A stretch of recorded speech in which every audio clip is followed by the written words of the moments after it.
para começar a edição dessa quinta-feira, vamos chamar o Dr. Pedro Boareto, que já está conosco aqui, para batermos um papo, trazer informações que são interessantes, né, Marquinhos? Virou e mexe, estamos aqui trazendo informações principalmente da área da advocacia, do Poder Judiciário. Bom dia, doutor Pedro Boareto, seja bem-vindo mais uma vez. Bom dia, Tony, bom dia, Marquinhos, bom dia, ouvintes e internautas da Raiz FM. Bom dia. Doutor, e o que nós temos para essa quinta-feira? Tony, Marquinhos, ouvintes, hoje falaremos um pouco sobre a questão do casamento. Nós sabemos que quando duas pessoas resolvem casar, a preocupação maior é com a própria casa, onde nós vamos morar. Essa é a primeira preocupação. A segunda preocupação é com a festa do casamento. Só que muitos se esquecem que, além dessas questões, que são realmente importantes, existem outras questões que precisam e devem ser observadas. É evidente que ninguém casa pensando em divorciar, em separar, né? Mas isso deve sim ser uma preocupação. A primeira questão com relação ao casamento que deve ser observado é o regime de bens. Ah, Pedro, mas nós não temos nada, então isso não é uma preocupação. Hoje não tem, mas amanhã pode vir ter. E essa é a grande questão. Então, o regime, nós temos atualmente na legislação brasileira 4 tipos de regime de bens. O mais conhecido, o mais utilizado, é o comunhão parcial de bens, que é aquele onde tudo que as pessoas contraíram durante o casamento, com o esforço de ambos, né, é partilhado quando do divórcio. Esse é o mais conhecido. Nós temos os outros 3, que esses outros 3 regimes, eles necessitam do chamado pacto antinupcial. Mas, Pedro, o que é esse pacto antinupcial? O pacto antinupcial nada mais é do que um contrato que é realizado antes do casamento, estabelecendo as cláusulas do casamento, as regras do casamento. Pedro, mas isso é só com relação à questão de bens? Não. Todas as regras do casamento podem ser instituídas nesse pacto antinupcial. Recentemente, nós tivemos diversas discussões, principalmente na imprensa, nas redes sociais, de casos de adultério, né, de traições, onde a parte que traída, ela procurou o Poder Judiciário buscando uma indenização, alegando que sofreu um certo abalo, não só psicológico, né, mas como também teve um dano à sua imagem. Casos de famosos, na verdade, que ganharam grande repercussão com relação a isso. E hoje o Poder Judiciário tem se posicionado no sentido de que, se realmente ou efetivamente não ficar demonstrado os prejuízos suportados por aquela pessoa, não caberia o dano. Não caberia uma indenização para isso, né? Então, a questão do adultério em si, a gente sabe que desde 2005, o adultério ele não é mais considerado crime. Esse crime que existia anteriormente foi extinto do Código Penal brasileiro. Então, adultério não é crime. Mas muitas pessoas alegam que a questão do adultério gera o dever de indenizar. Isso só ocorre quando efetivamente fica demonstrado o prejuízo, né? Caso contrário, não há prejuízo. Só que o que aconteceu essa semana? Um casal de Minas Gerais que buscava aí casar, né? Mas gostaria de realizar um pacto antinupcial. Dentre todas as cláusulas, tiveram cláusulas de partilha de bens já instituída anteriormente, divisão, tudo certinho, mas o que chamou a atenção é que uma das cláusulas instituía que, no caso de infidelidade, infidelidade, a parte que foi traída receberia uma indenização de R$180 mil. Isso ficou instituído no pacto antinupcial. O tabelião, né, porque o pacto antinupcial tem que ser levado a registro no cartório. O tabelião simplesmente achou aquela cláusula um pouco abusiva e não quis incluir aquela cláusula no pacto. Porém, as partes acionaram o Poder Judiciário, fizeram uma consulta ao juiz corregedor daquele cartório e o juiz corregedor acabou aceitando aquela cláusula naquele pacto antinupcial. Ou seja, se houver traição naquela situação, a parte traída tem que receber R$180 mil de indenização. Então, para não ter discussão de quanto vai, de repente, danos e tudo mais, já está estabelecido nesse pacto antinupcial. Nós também tivemos um caso muito famoso no Brasil, do jogador Ronaldo Fenômeno, que ele casou com uma atriz famosa, que é a Daniela Sicarelli, fez uma bela cerimônia num castelo e tudo mais, e também ele celebrou um pacto antinupcial. No que instituía esse pacto antinupcial? Se ocorrer o divórcio, ocorrendo o divórcio, né, no caso, a mulher, a Daniela Sicarelli, teria uma indenização de R$1 milhão, aproximadamente. Na época, isso ganhou muita repercussão na imprensa, principalmente porque o casamento durou um curto espaço de tempo e ela, logo em seguida, já recebeu essa indenização e esse assunto foi muito comentado.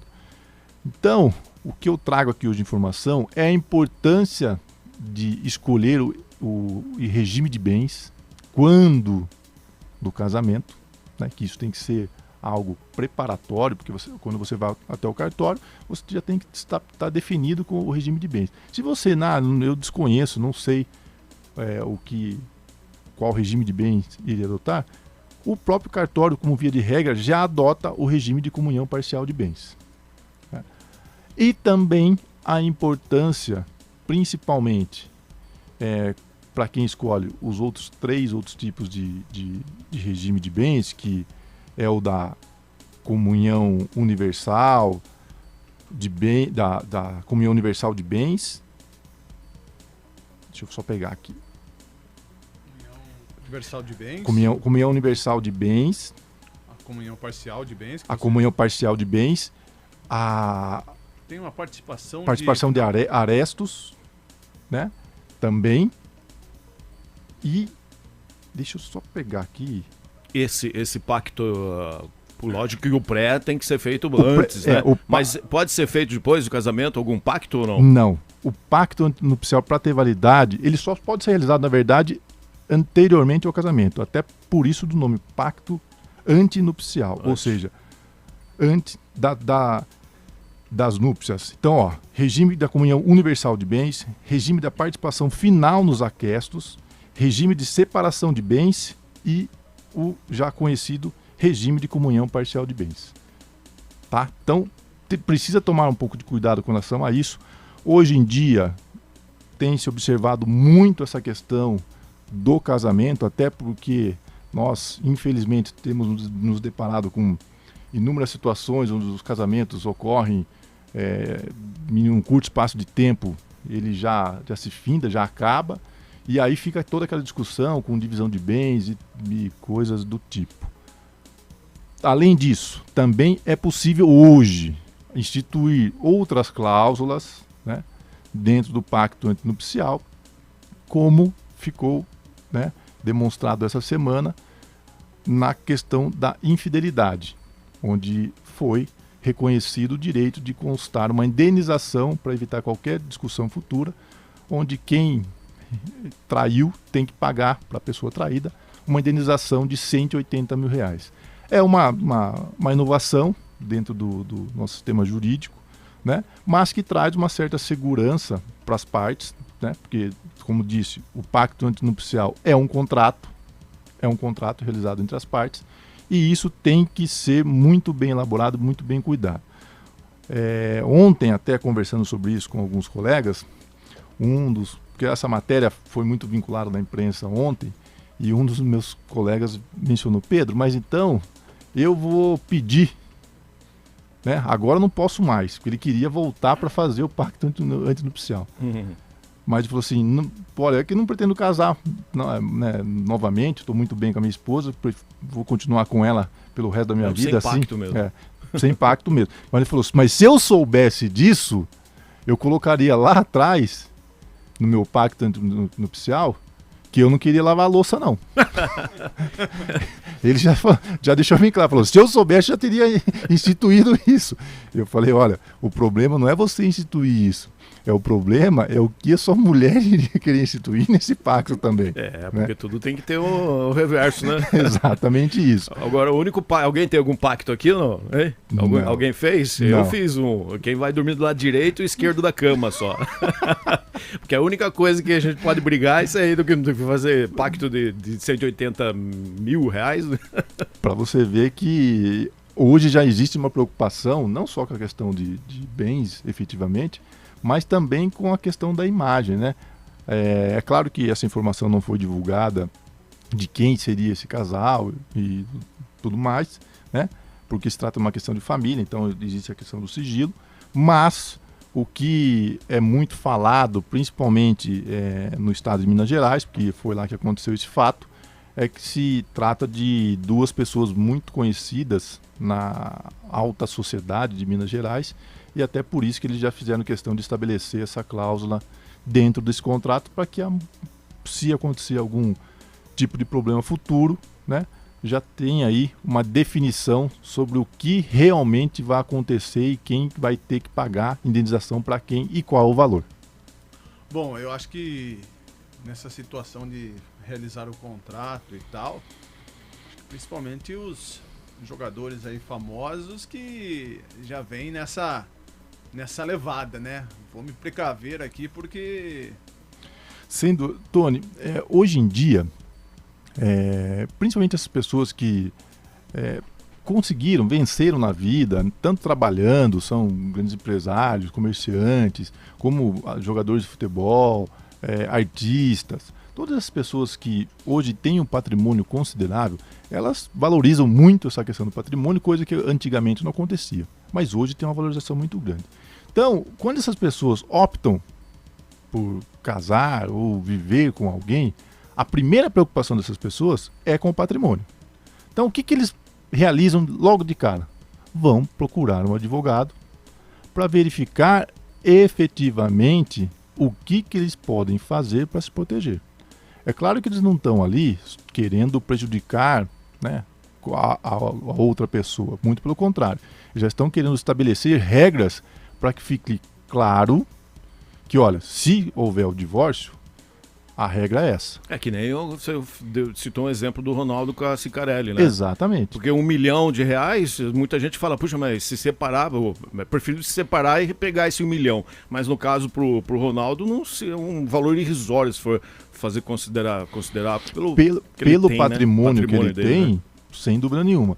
Mas qual foi a preocupação dele nesse caso em si? Ele já tem filhos, já teve veio de um casamento anterior, então já tem filhos. Então ele tem que se preocupar também com a questão dos filhos, né? Porque tudo que é dele futuramente passa lá para os filhos. E de repente ele ingressar num novo relacionamento e correr um risco de perder, né, entre aspas aí, 50% do seu patrimônio, exato, né?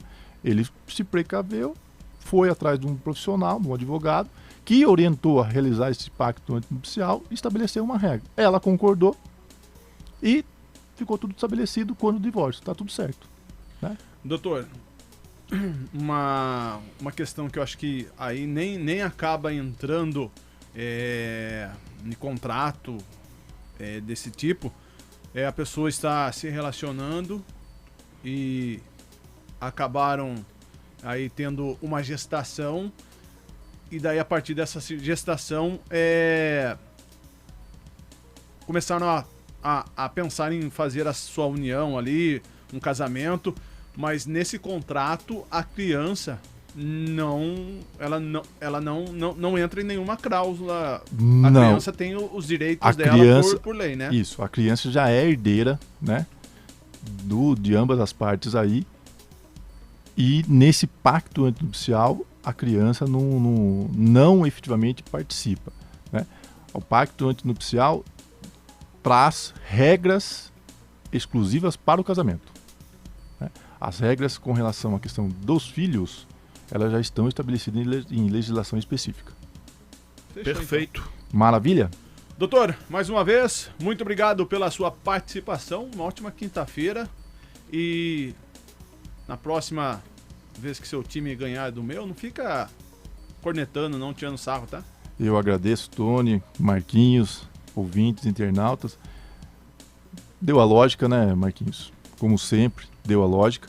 Uhum. Mas eu fico um pouco chateado porque aconteceu exatamente num dia muito especial, né? É um presentinho. Um presente para o aniversariante do dia. Então. Né? Já que ele... Por isso que ele não quis fazer o churrasco. já que ele não quis fazer churrasco com medo do que ia acontecer no jogo, então. Né? Mas como nós somos pessoas, né, de bom coração, né, Marquinhos? Nós podemos e aguardamos até a próxima semana para que ele faça churrasco sem problema nenhum. Pode ser, a gente comemora. Toleramos o atraso, fique Postergamos. tranquilo, não tem problema nenhum. Tá certo? Vou procurar para ver se não tem um contrato de... um pacto. tipo. Eu não me lembro de ter assinado nada, não. Um abraço, então. Um abraço, bom dia.